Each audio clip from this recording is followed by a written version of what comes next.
On m'a traité de menteur, de diviseur, de colonisé mental suite à une vidéo que j'ai faite il y a 5 ans. Il y a des gros créateurs de contenu qui ont fait des vidéos sur moi suite à ça. Il y a des gens qui ont fait des émissions suite à ce que j'ai dit sur ma vidéo «Nous ne sommes pas frères». Il y a des gens sur Instagram qui ont fait des posts, qui ont fait des vidéos sur moi, des gens qui ont plus de 200 000 abonnés. Voilà, il y en a même qui ont fait des commentaires en disant ouais, je racontais n'importe quoi. Et quelques années après, je les vois faire des vidéos dans mon sens. Et 5 ans après, je refais le même type de vidéo. Pourquoi? Pour éviter que vous vous fassiez avoir par ces manipulateurs. Pendant 5 ans, j'espérais me tromper. J'espérais que finalement, ma vidéo, je vais vous expliquer ce qu'elle contenait, était fausse. En 2020, il y a 5 ans, j'avais commencé cette vidéo en citant Malcolm X, Sankara et Lumumba. 3 hommes qui n'ont pas été tués par leurs véritables ennemis, 3 hommes qui ont été livrés, dénoncés, abattus par des gens qui leur ressemblent, par ceux qu'ils appelaient frères. J'avais expliqué que une communauté, c'est pas une couleur de peau, c'est une hiérarchie, voilà, une doctrine, des objectifs communs. Et une communauté, c'est pas une case administrative. Et j'avais donné 3 exemples. Premier, j'avais cité Zach Mwekassa, parce qu'il avait fait une vidéo sur un sujet précis. En Chine, il y avait des Africains qui étaient parqués, qui étaient humiliés et jetés dehors. Je me rappelle très bien de ce qui s'était passé.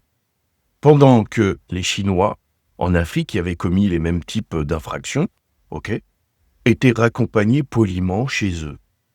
Et j'avais montré que d'autres Africains, au lieu de faire bloc, de pas laisser ce genre d'intolérance passer, se moquaient des Africains, de la situation des Africains en Chine.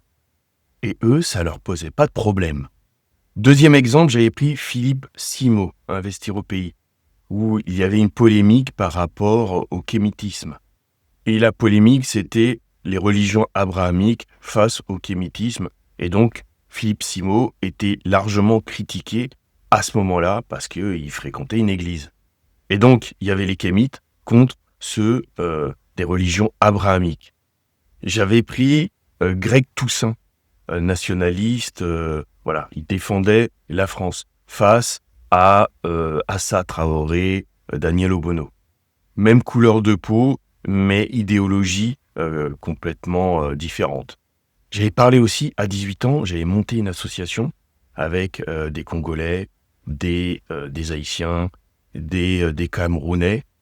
Et 6 mois plus tard, j'avais arrêté parce que entre ceux qui faisaient tout pour avoir les papiers, d'autres qui voulaient monter leur business, d'autres qui voulaient faire du culturel, et objectivement, c'était un rassemblement de gens qui avaient rien à voir les uns avec les autres.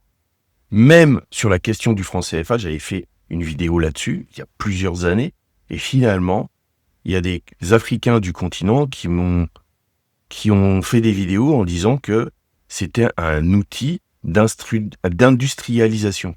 Voilà, ça leur permettait des choses que, avec leur monnaie locale, ils pourraient pas faire. Et donc, pour dire tout ça, j'ai vu des gens qui m'avaient descendu à l'époque avoir le même avis. Maintenant, ils ont le même avis que moi. C'est bizarre. Et donc, on a mis 5 ans, peut-être maintenant 2020, 6 ans, à être d'accord.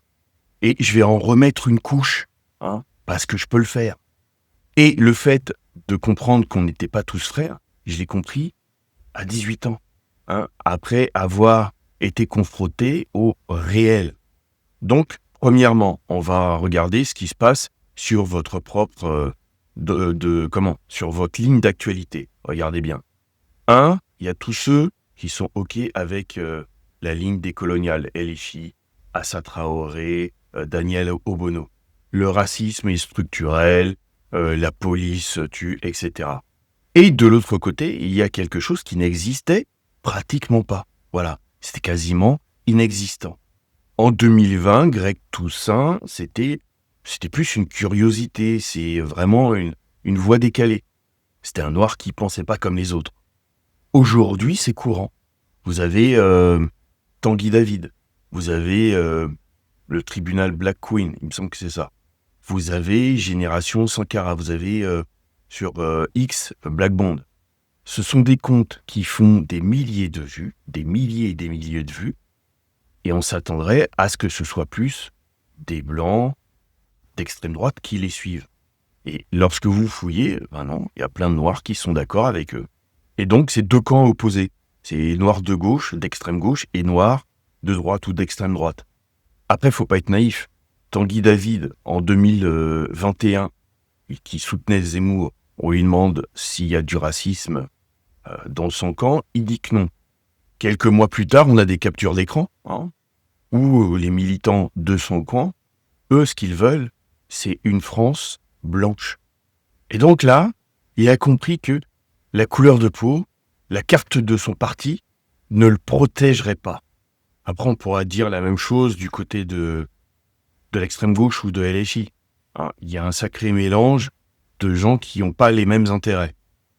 Deuxièmement, la guerre spirituelle. J'avais parlé de Philippe Simot, son problème entre les religions abrahamiques et les kémites. À l'époque, le kémitisme, c'était encore une tendance de niche. Et donc, vous pouvez le voir sur TikTok ou YouTube, des débats entre les musulmans, non-musulmans, noirs, voilà, les chrétiens, les kémites. Et donc, vous voyez que tous ces gens n'ont plus les mêmes intérêts. Ils n'ont pas les mêmes intérêts. Le monde évangélique, avec des églises congolaises, camerounaises, etc., avec une hiérarchie, un dogme, voilà, ça c'est une grosse différence quand même. Vous avez d'un autre côté le monde musulman, avec des Maliens, des Sénégalais, etc. Un autre monde. Le bloc kémite contre les religions abrahamiques. Voilà. Et il y a beaucoup de débats sur Internet, vous pouvez le voir. Notamment beaucoup sur TikTok. Voilà. Énormément de lives là-dessus. Et vous n'allez pas réussir à les unifier. Écoutez les lives, vous n'y arriverez pas. Regardez les églises évangéliques avec une doctrine, des choses qui sont partagées, des objectifs partagés, une caisse commune. Le réseau mouride sénégalais. Ils sont disciplinés, ils ont une allégeance, ils ont une bonne vue de l'argent. Il y a les kémites qui, si vous voulez connaître l'histoire noire, qui ont vraiment cherché sur qui sont vraiment axés là-dessus. Troisièmement, l'Afrique du Sud. Vous voyez ce qui se passe. En 2020, je vous parlais de la Chine, du traitement des Africains en Chine. 5 ans plus tard, on n'a pas besoin d'aller en Chine. Enfin, 5 ans, 6 ans plus tard, on n'a pas besoin d'aller en Chine. Il suffit de regarder l'Afrique du Sud. Le pays arc-en-ciel, le pays de Mandela, des gens pour lesquels on avait milité pour la fin de l'apartheid. Et ces mêmes gens, des milliers de Sud-Africains noirs, manifestent pour foutre les autres noirs dehors. 160 000 personnes ont quitté le pays depuis mai. Des commerces pillés, des maisons brûlées, des gens qui se sont fait battre dans la rue comme des chiens. Pourtant, ils font ce que les Sud-Africains ne font pas. Ils font des boulots, ils ouvrent des commerces, ils font des boulots que les Sud-Africains ne veulent pas. Ils ouvrent des commerces, voilà, et ils se font chasser comme des chiens. Pourtant, ils sont de la même couleur de peau. À Mayotte, département français, qu'est-ce qui se passe là-bas? Eh bien, il y a des tensions, je ne vais pas m'étaler là-dessus, mais entre Mahorais et Comoriens d'Anjouan, forcément, ils ont la même langue, ils ont un passé commun, ils ont même des familles communes, et pourtant, ils n'ont jamais été autant divisés. Aux Antilles, les Antilles, lors des élections présidentielles 2022, qu'est-ce qui s'est passé?